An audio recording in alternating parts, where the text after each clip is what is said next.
台南社区大厦海会社这20年来，长期伫咧海岸做监测，发现讲这粪扫种类占上介济，就是塑胶制品甲玻璃拢。因是建议讲爱对源头管控才会当改善。市政府表示，拢有定期伫咧清理，因也呼吁民众去到海边啊，这粪扫千万唔通乌白蛋。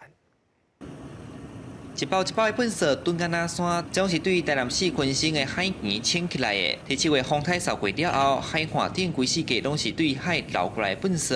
经过长期咧做海会监测的台南社区大学统计，粪扫种类占上侪是塑胶制品。社大海会社讲，虽然逐个月会去台南的海岸做调查兼清理，不过到达游园清未完。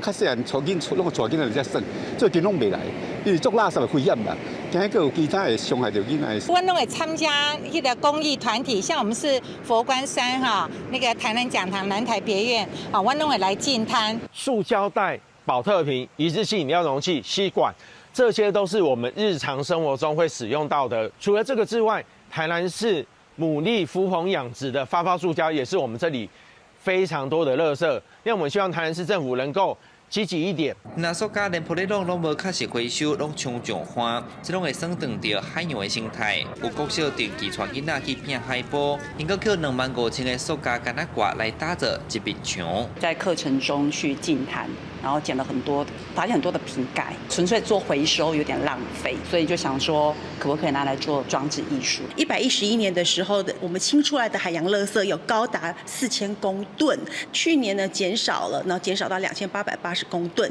那市府也会持续的继续的努力。市委指出，因定期邀集相关单位清理，去年参准年比拼，粪扫量有咧减少，全世界拢咧注重环保议题。联合国提出全球塑胶公约，上今年底会达成决议。台南社大也建议对源头减量，才会当有效解决这个问题。记者李上台南采访报道。